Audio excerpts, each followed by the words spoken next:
boy in the corner there. You ought to be a Boy Scout. You're a fine-looking fella, and I know you'd make a jolly good backwoodsman by the look of you. You're ugly enough anyway. And you, gal there, no, I don't mean you. I mean the pretty one behind you.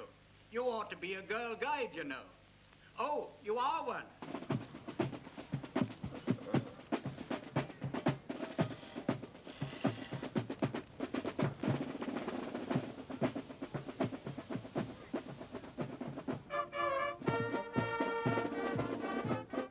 Last summer's Scout Jamboree in Holland, bringing together young people from 167 countries, was the legacy of one man.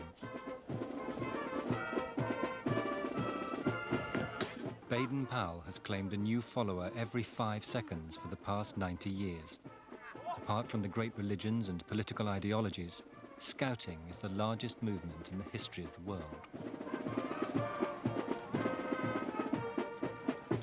What's amazing to me is that a man who led such a, admittedly, bizarre life should, 50 years after his death, have ended up with a worldwide movement of 25 million people who are proud enough to call themselves Scouts. Robert Baden-Powell is one of the most famous and influential Englishmen of the century. He was blessed with an instinctive empathy for children. Through the Scouts, he gave them the chance to experience his vision of boyhood, a time of adventure, self-development, and good, clean fun. But in recent years, he's fallen from grace, castigated as a militarist, a sadist, even a fascist sympathizer. Accusations that would have startled the celebrated boy man.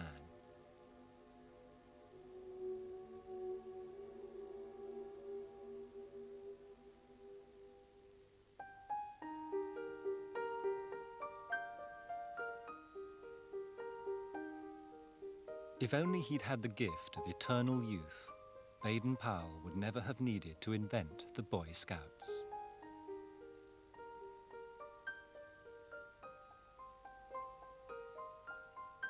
Entranced by J.M. Barrie's Peter Pan, he saw it 3 times in its opening week. His only son, Peter, was named after it.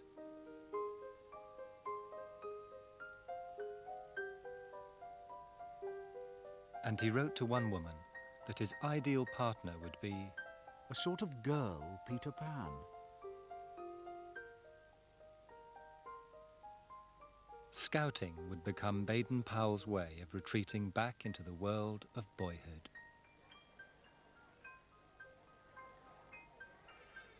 The really essential meaning of Scouting to Baden-Powell, it was, above all things, an escape. He felt deeply attracted to boyhood in a way that subsequent generations didn't. And the wonderful thing for Baden-Powell and for many Scoutmasters was that through Scouting you could rediscover it and re-enter the magic world of boyhood. Baden-Powell sometimes talked about himself as being a boy man, and he suggested to Scoutmasters that they'd understand boys much better if they could relearn boyhood and become boy men. It was an escape from responsibility, and it was escape from women, from having to think about his own sexuality, from everything. It was a kind of return to boyhood where he could be free of the competitiveness which his mother had forced on him, and able really to somehow rediscover what he'd lost. In fact, Stevie, as Baden-Powell was known for much of his life, never did have a happy childhood. When he was 3, his father, a clergyman and Oxford professor, died of pneumonia. His mother, Henrietta Grace, was a domineering woman with an extravagant lifestyle. Her principal aim for the children was that they should be pleased to do my will. She was a martinet. She was a very commanding woman. If one sees pictures of her, she is red-haired, she's big, she's buxom, and she was determined that her children would be very great within the British Empire. Financially, she managed them as any businessman would manage the business. And at the start of their careers, they actually used to sit round the dining room table and virtually put money into a central kitty on the table, and she would extract hers and then dole out the pocket money to them. Winning his mother's love and approval meant everything to Baden-Powell. When she died, he wrote in the Scout magazine, Has it ever struck you what it means to your mother if you turn out to be a waster? She'd hoped you would make a good name for yourself, but if you do not show grit and keenness, her heart grows cold with disappointment.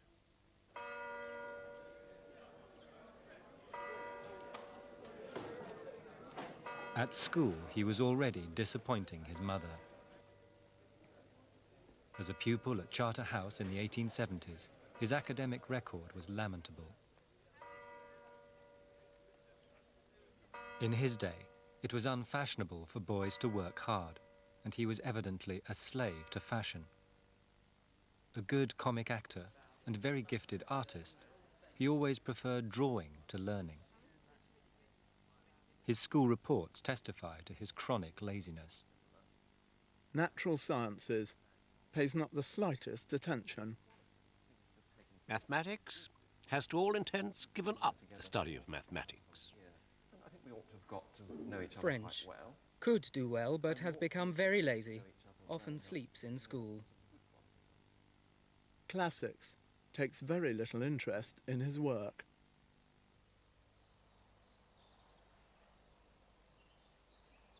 Instead, he spent hours in the woods near the school, caught up in a fantasy world of cowboys and Indians. I used to imagine myself as a backwoodsman and scout. I used to creep about warily, knowing that redskins were around in the shape of masters looking for boys out of bounds. I'd look for signs and get close-up observations of rabbits, squirrels, and rats. As a trapper, I set my snares, and when I caught a rabbit, I learned by painful experience to skin, clean, and cook it. Not surprisingly, he failed to get to Oxford, where his father and two elder brothers had been. Another disappointment for mother. Full of misgivings, he joined the Hussars, coming a shining second out of 700 applicants.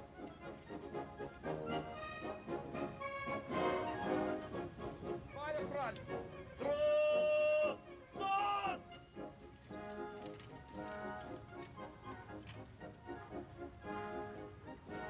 Return! Swords! But a military career wasn't his own choice.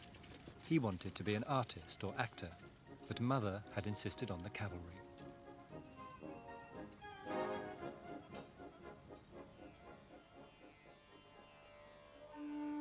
His first posting was to Lucknow in India. He was deeply unhappy there. Though a grand city of the Raj, Lucknow was unbearably hot, rife with cholera and typhoid.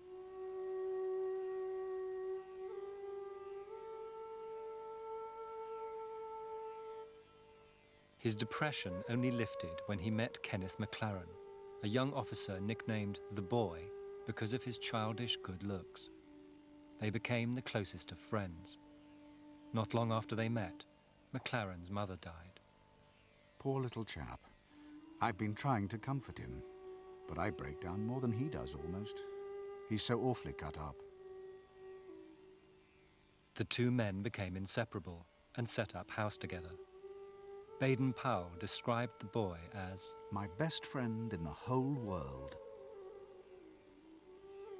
Male friendships were a terribly important factor in Victorian society. I mean, particularly for men who'd been educated at public schools and served in the army overseas. Prostitutes were taboo. There was no opportunities to meet members of your own nationality with the opposite sex. So Baden-Powell's friendships were of vital importance, particularly his friendship with MacLaren. And this went far further than friendship. It was really a love affair. It was not a sexual love affair because he buried his sexual feelings. But, you know, they exchanged gifts. He was overjoyed on meeting him, and he kept a couple of photographs of him on his table, even at the Siege of Mafeking, years after they'd met. the cult of manliness was common enough in Victorian England. Baden-Powell's interest in masculinity went further than most. On leave from India, he stayed several times at Charterhouse with Alexander Todd, an old school friend who'd become a master there. Todd was a keen photographer, and Baden-Powell was greatly impressed by his studies of scantily clad schoolboys. But he was more taken by Todd's pictures of naked boys in contrived poses, which the embarrassed school later destroyed. Todd's photos of trees and naked boys are excellent.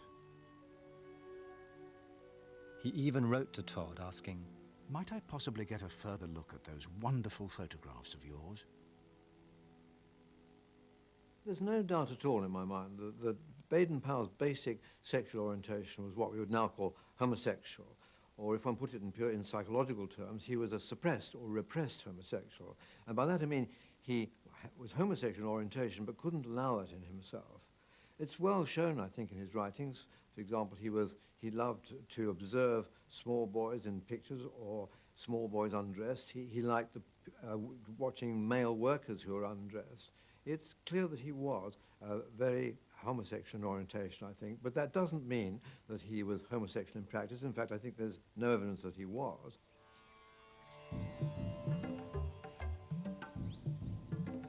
Among the manly pursuits for officers of the Raj was hunting.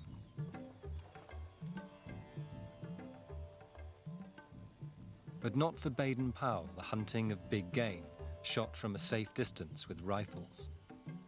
His game was far more dangerous.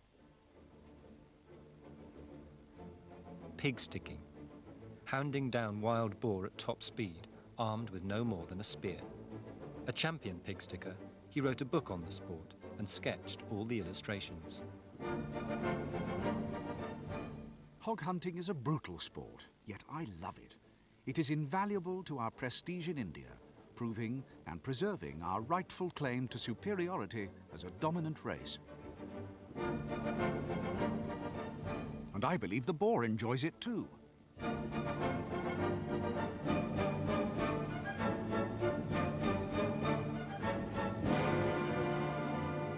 In a letter home to his mother, Baden-Powell described with glee how he speared one particular beast.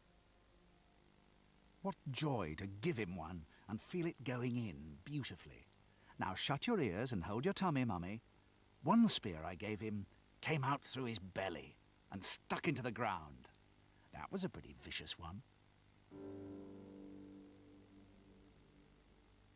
Executions were a popular spectacle a century ago. Baden-Powell would seek them out on his travels. He often sketched the victims. In China, he bought an executioner's sword as a memento. He once wrote of his desperate disappointment at missing an execution. This photo is from one of his albums, where he gave it the title, The Christmas Tree. One important aspect of his life and his personality was that he was sadistic, in fact, that he enjoyed cruelty. And so whether it was cruelty to animals in terms of pig sticking or cruelty to human beings in terms of the executions he enjoyed watching, he did enjoy those things. And the positive thing is that at least he didn't actually express his aggression in a form that would hurt other people. It was his own private expression of his aggressive impulses. There must be something very deep in his nature that was responsible for it. I'm pretty convinced that it was his very controlling mother who absolutely outlawed any kind of bad behaviour, particularly temper tantrums. And he was denied her company a great deal in his childhood and always forced to do what she wanted. But of course you can't sort of deny your anger and bury it completely. She said he didn't cry at all as a young man. But it was going on underneath. The anger was still there, and it leaked out in, his enjoyment of watching sadistic spectacles. After 20 years in the Hussars, and with constant prodding from his mother, Baden-Powell had risen steadily to the rank of lieutenant colonel. He'd become an expert in military scouting, developing new ideas on tracking, reconnaissance, and camouflage. He wrote numerous books, which he rightly saw as a way of furthering his career. On completing reconnaissance and scouting, he wrote to his brother George, "It'll be a grand advertisement for me, as I'm sending it to Wolseley and the other bosses to ask if they approve it." Field Marshal Lord Wolseley did approve, and Baden-Powell's efforts to cultivate his patronage eventually paid off. In 1899, a chance encounter with Wolseley at his London club was to change his life and fortune. Wolseley had a knack of trying to spring surprises on you, and was all the better pleased if you were not bowled out by them. He told me, "I want you to go to South Africa. Can you go next Saturday?" Knowing well the timetable of South African steamers, I replied, "No ship on Saturday. I can go on Friday."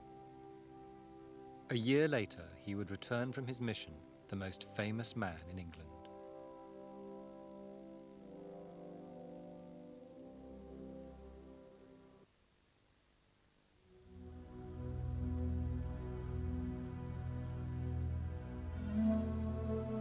Baden-Powell first became a household name after his legendary exploits in South Africa during the Boer War. His task was to divert as many enemy troops as possible away from the front line. Instead of fighting a guerrilla campaign in open country, he occupied the town of Mafeking and invited the Boers to attack. To that extent, the famous siege was self-imposed. Mafeking stands on the railway that Cecil Rhodes built a century ago, linking South Africa to Rhodesia. It was a vital supply line for the British forces.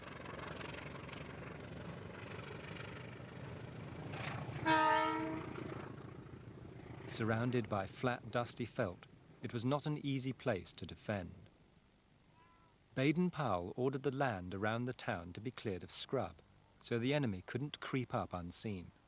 Fortified trenches were built on the only vantage point in the area. He also indulged in boyish tricks to hoodwink the enemy. Baden-Powell employed many clever tactics to fool his enemy. One in particular was the minefield, the fake minefield. The veldt all around the town had little mines planted here and there, which were virtually boxes of sand, wires running back. One mine was a real one, had dynamite, and he exploded this as a demonstration of mines being tested. I think that kept the Boers guessing for a few days at least.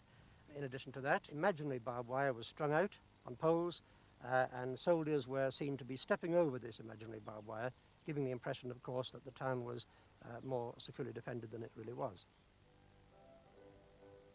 Baden-Powell's force of 900 men was outnumbered 7-1 by the Boers. To help his cause, he organised a cadet corps from among the young white boys from the town. They were his lookouts and messenger boys. He later styled them the First Boy Scouts. Several were killed by shrapnel during the siege.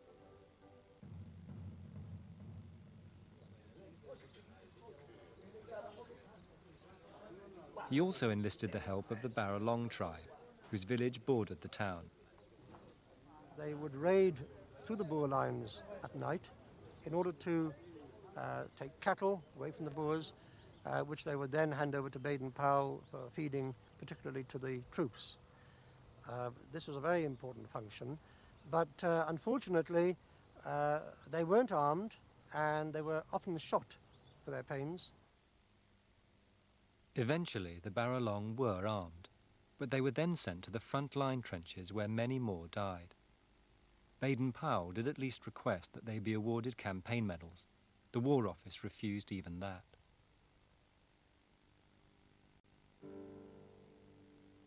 When the war began, 2,000 members of the Shangaan tribe had sought refuge in Mafeking.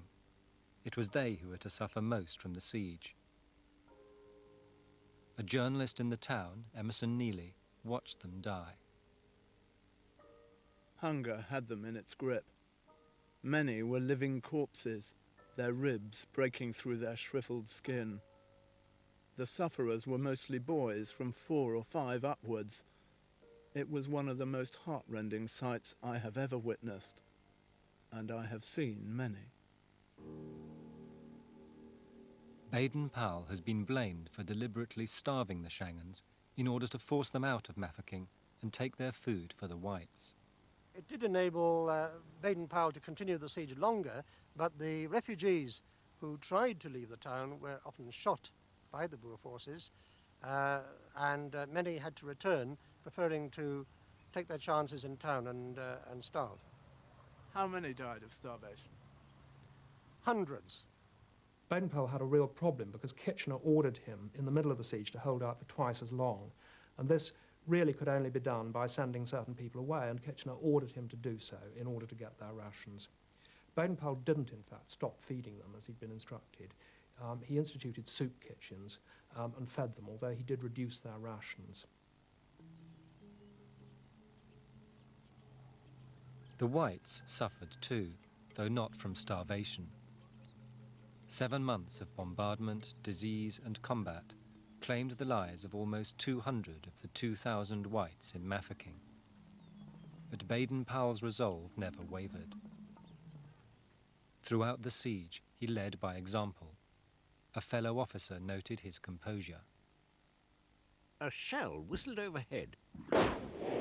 I hoped the colonel would take cover, but he didn't. A second shell sang a little nearer. He rose, whistling to himself, and as a third shell wrecked a couple of nearby buildings, he said, "You had better come inside."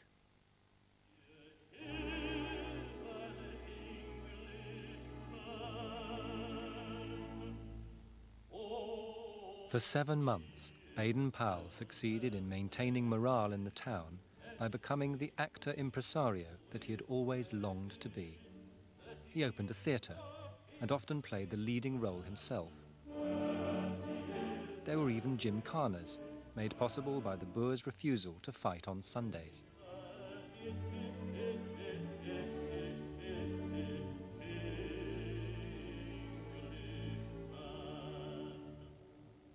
The British press, with no other good news to report from the war, contained daily dispatches from Mafeking. And when, after 217 days, the siege that Baden-Powell had created was finally broken, the British public took to the streets. It was absolutely sensational, and the country went mad.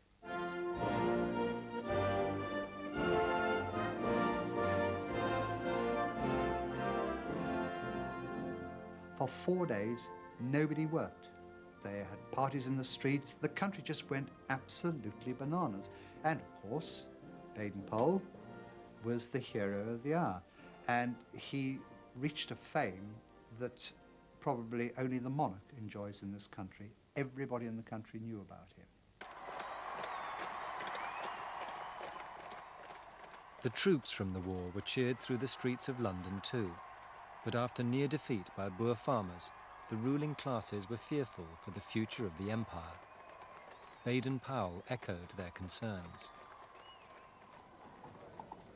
The same forces which brought about the fall of the Roman Empire are at work in Britain today. He firmly believed that urban pollution was enfeebling British youth. He was not alone.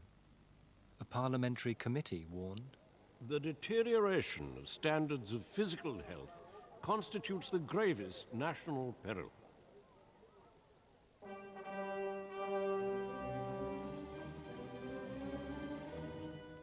Fears for national safety were not entirely unfounded. Kaiser Wilhelm's Germany, the youngest and strongest of Europe's empires, was seen as the likely aggressor who would bring war to Europe.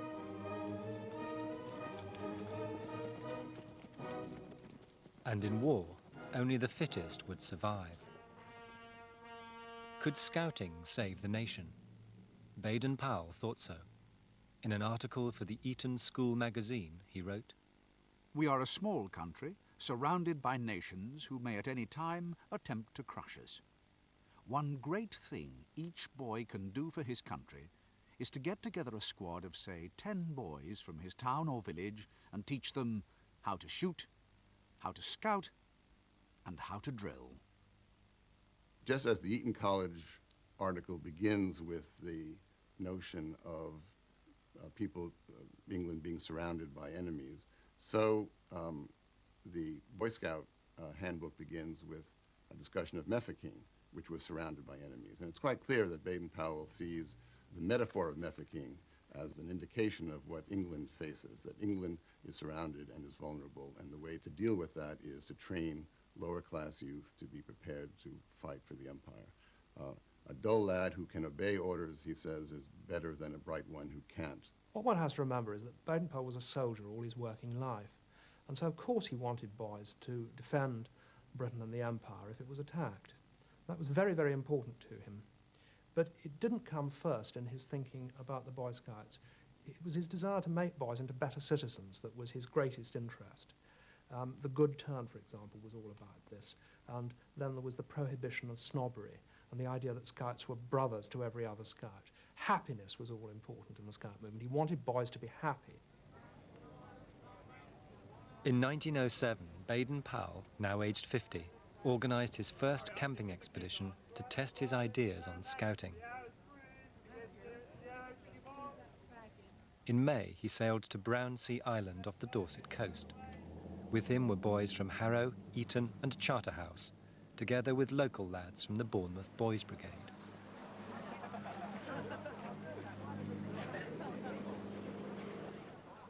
It was a daring social mix for Edwardian England. Equally novel was Baden-Powell's instruction to the Brownsea boys to wear short trousers, at that time almost unknown in Britain.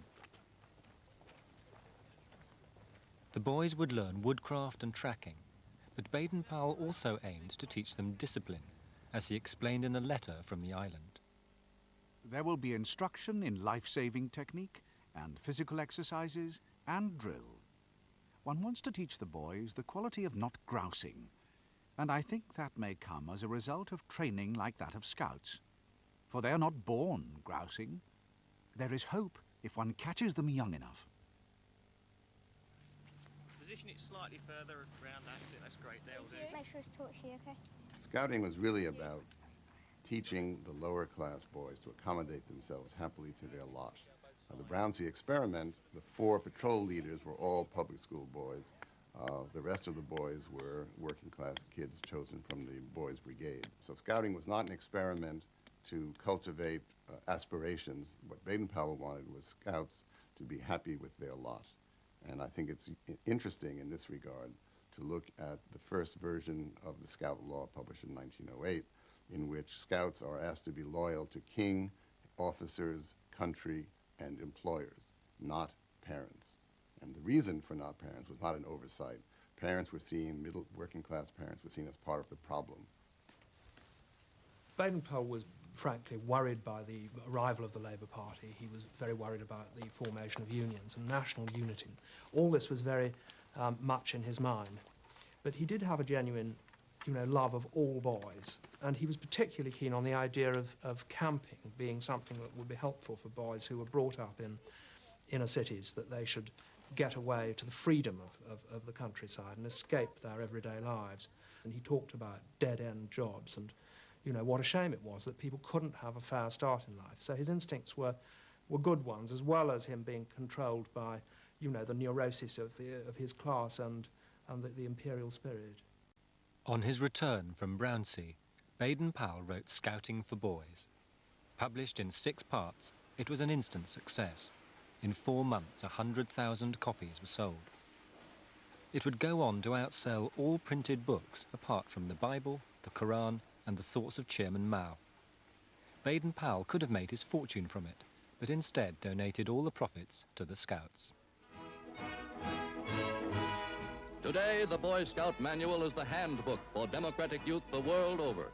More than 10 million copies have already been sold. It is a guide for the Boy Scout who, one night each week, assembles with his troop to reaffirm his own oath and to administer it to any new member. On my honor, I will do my best to do my duty to God and my country, and to obey the Scout law, to help other people at all times, to keep myself physically strong, mentally awake, and morally straight. Scouting owes its appeal to Baden-Powell's knack for being all things to all men. Back in 1908, the establishment applauded its military bias, the church approved of its good deeds. And Edwardian boys found the packaging irresistible. I did try other organisations, the cadets who went around blowing bugles, and I soon got bored with that, so I chucked it up. But the Scouts gave you so much more opportunity to be yourself. It was the comradeship, and I loved hiking out in the country with my mates, camping and learning woodcraft and about nature, the wonder of nature, which I was so impressed, always have been impressed with. Scouting was intended to make boys manly, so there was no place in it for girls. But this was the time of the suffragettes, and the girls were not going to let the boys have it all their own way. They agitated for an organisation of their own. In 1910, Baden-Powell gave in, appointing his sister, Agnes, first president of the Girl Guides. But the Guides faced fierce opposition from parents, worried that their outdoor activities were not at all ladylike. To calm their nerves, Agnes warned girls against over-enthusiasm. Violent jerks and jars can ruin a girl's interior economy and damage prospects of childbearing. She also expressed a concern that there are more girls nowadays with hairy lips, and I believe it due to the violent exercise they take. Will you do your best? Answer me. Throughout his 30 years as Chief Scout, Baden-Powell issued his own warnings to the nation's boys. And I'm coming round to look at your tents. They must firmly resist the sexual cravings of youth, which he dismissed as the rutting season. A trying little interlude which boys, if they take it calmly, will get over just as they would get over the measles. Masturbation, he warned, was the most dangerous of all vices. If a boy carries it on too far, he very often goes out of his mind. A very large number of the lunatics in our asylums have made themselves mad by indulging in this vice. Scoutmasters, he said, must stamp out the evil of masturbation. He urged them to push prudery on one side and take their boys in hand. We all have things inside us that we don't really want to recognise, and when that happens, as it happened with Lord Baden-Powell, what one tends to do is that you don't acknowledge them in yourself, but you see them in other people. So that if I'm frightened of masturbation, or I'm frightened of looking at women, or I'm frightened of a desire to smoke, I don't see it in myself, but I say, you mustn't masturbate, you mustn't be fond of women. So that a lot of his attempt to wipe all the evils that he saw them out in the world was really trying, I think, to project outwards his own feeling that those things were inside him.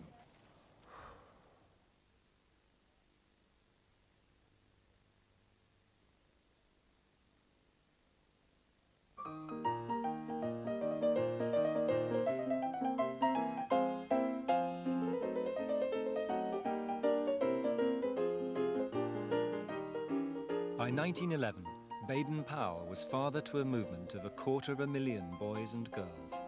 But he had no children of his own, and his mother was pestering him to get married.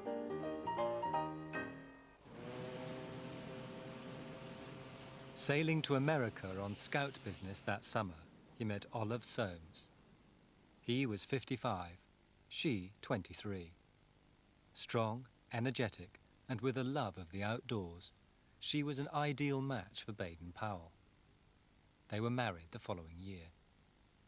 Baden-Powell was really put on the spot by his mother, so you've got to get married, more or less. And so he had to find somebody who would, in a sense, suit his mother and also suit himself. And in this sense, Olive was ideal. She was boyish, she was athletic, she was, in a sense, a sort of boyish man, if you like. So that, as far as Baden-Powell himself is concerned, he wasn't really marrying a woman. He was sort of marrying a young man. And as far as his attitude to his mother was concerned, who was such a dominant lady, in her eyes, I think he would feel that she wouldn't be a real woman, so she wouldn't be a competitor to his mother. So I think in these two ways, she was absolutely ideal. Not quite ideal. When it came to consummating the marriage, Baden-Powell began to suffer agonizing headaches. His doctor asked him to write down his dreams. He wrote them down in great detail, and I have looked through them. One was that he was looking in a shop window, and a man put his hand in his pocket and Baden-Powell looked down at his chest and found a lump, which nowadays one would interpret as the lump of an erection, so that was a very sexual dream. The other was when he was looking for his wife, and there was a choice of 2 doors. He opened one, and it was the incorrect door, and inside that was not his wife, it was a young officer who was at the wash basin, half undressed. And what does that indicate to you? I think both of these indicate that there was, of course, as a woman would realize, a sexual arousal in him, as there is in everybody, and certainly that if there's a choice between male and female, as in the second dream, that he would go for the man. Despite the headaches and the troubling dreams, Baden-Powell did love his wife and succeeded in fathering 3 children.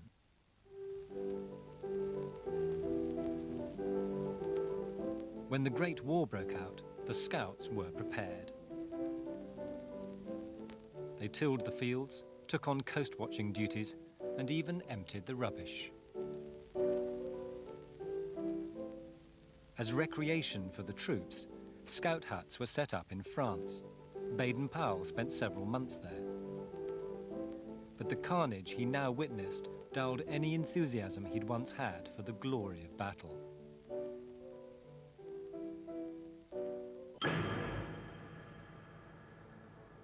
Today, I saw hundreds of men singing like schoolboys in their tubs. I dare say it won't be long before many of them will be festering in the fields around this very bathhouse. Somebody ought to be hanged for it.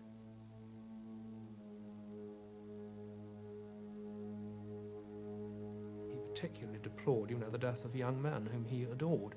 And after the war, he took any kind of militarism right out of the movement.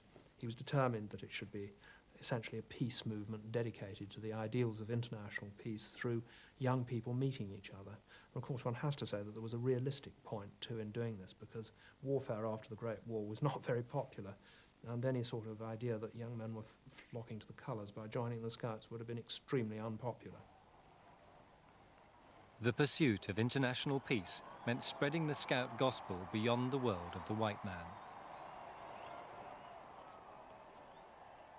Though Baden-Powell admired tribal people who lived close to nature, his racial views were often less than pure. Baden-Powell had attitudes towards blacks and towards Jews that were unattractive.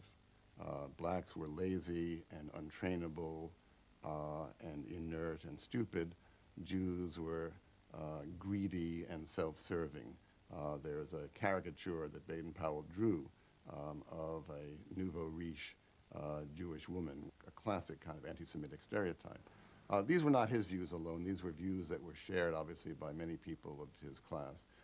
So the point is not to condemn him as a racist or an anti-Semite, but it's to understand what the package of values were that he was sharing. In 1919, as if to mark his conversion to pacifism, the Baden-Powells named their new home Pax Hill. Betty Clay, the youngest of their children, spent her childhood here. It looks lovely, just as it did when I left it 59 years ago. It was here that her father's headaches finally left him when he moved his bed out of his wife's room and onto the balcony. This has been built quite recently. This itself was the balcony. And of course it didn't have these sliding glassed-in doors. It wasn't glassed in at all. It was just open, and this was my father's bedroom. He slept out here. His bed was here, quite a small bed, and very comfortable. And because he slept here summer and winter, he had a canvas blind on a roller which he could pull down and hook onto the balustrade if the weather was really bad. How long did he sleep here? How long did he? All the years that I know of, right until 1938 when he left this place. Yes. What do you think your mum thought about that? Well, she had to accept it. That was the way he was. Her parents' compatibility came more through scouting than sex. Olive became chief guide with a following to match her husband's.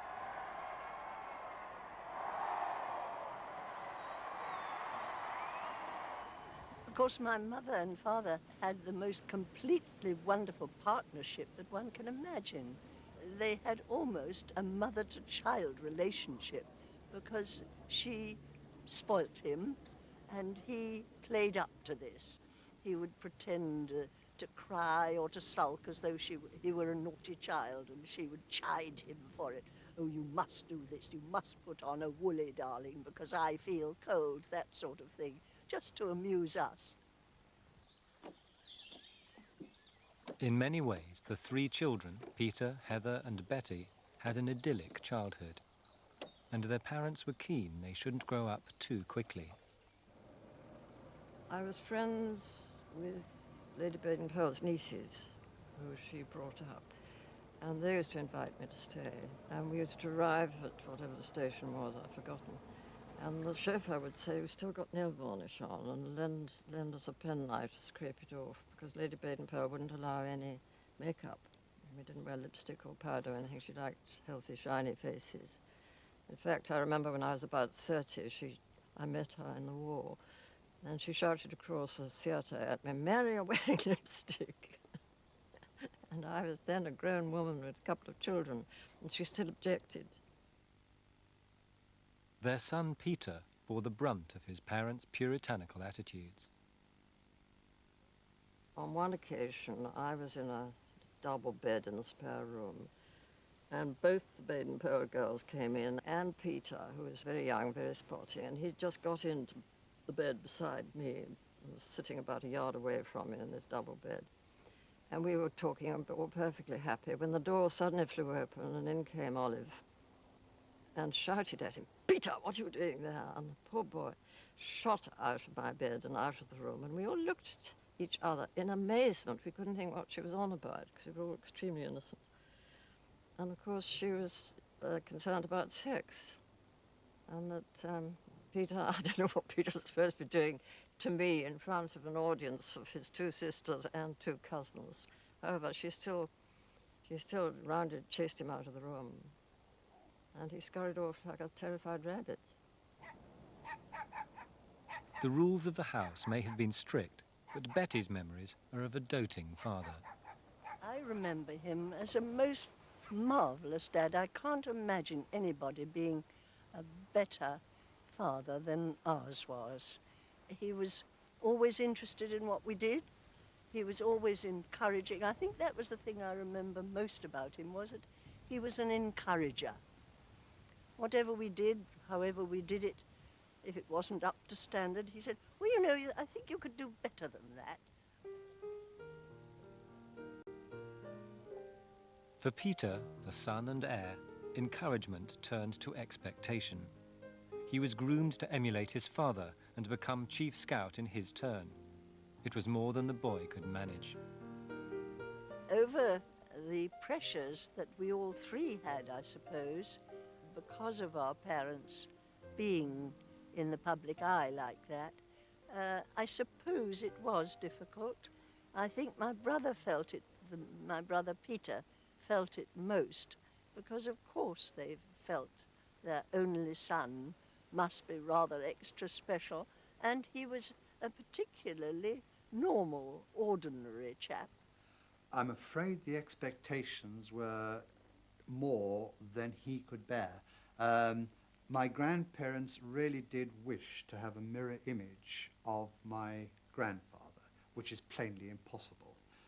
My father was a very sickly child. He actually had a very happy childhood, but he had pressures applied to him by his parents, particularly his mother, which were beyond his capabilities.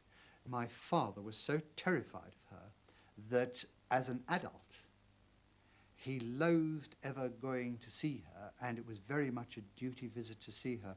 And I do remember him on occasion actually wetting his pants. This is a mature man wetting his pants, going to see his mother. That is the fear that she put into her son, because as far as she was concerned, he was a failure.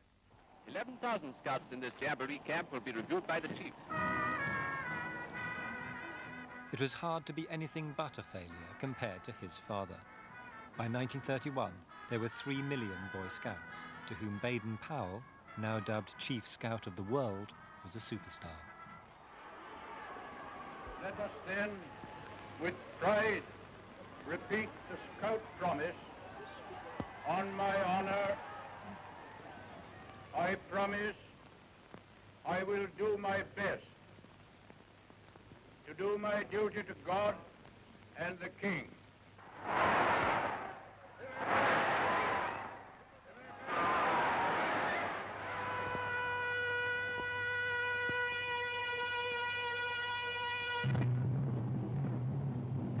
In his desire to make scouting the spearhead for world peace, Baden-Powell even sought to embrace the Hitler Youth. Though critical of Hitler himself and his creed of racial purity, he did admire elements of the Führer's philosophy. Lay up all day reading Mein Kampf, a wonderful book with good ideas on education, health, propaganda, and organization. In his naivety, he was still arguing in 1937 for British Scouts to fraternize with the Hitler Youth, though he changed his mind well before war broke out. Long after Scout commissioners and advisors were trying to break connections, he was trying to keep them. He was moved by the fact that the Hitler Youth clearly in some ways based on his own principles. I think he saw the Hitler Youth as an organization attempting to do what he was attempting to do, that is to train boys to be obedient and to accept the authorities from above. He found, I think he was reluctant to break relationships with an organization which he felt shared the same kinds of values that he shared in terms of obedience and cleanliness and an ordered existence and support of the government.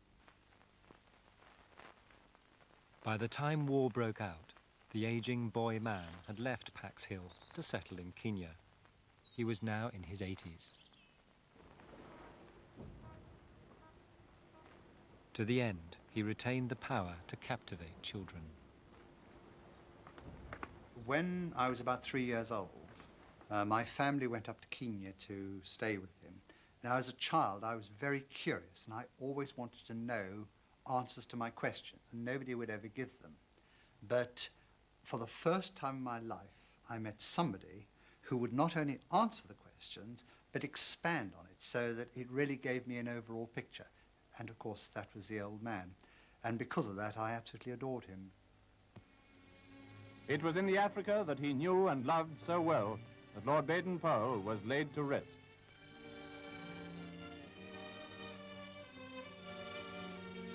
Near his home at Nyeri in Kenya, the coffin was borne with full honors to the cemetery, and final tributes were paid to that great man, the Chief Scout.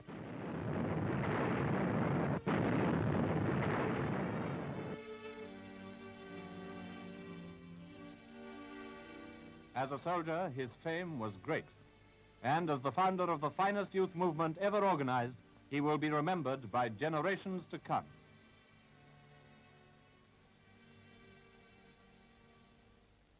It's interesting how he did channel two important aspects of himself into the Boy Scouts. One was his homosexuality.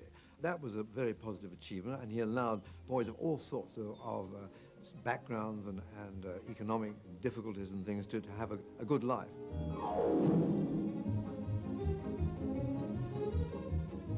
The second thing I think he channeled into the Scouts was his Peter Pan complex. He was absolutely preoccupied with being a child and never growing up.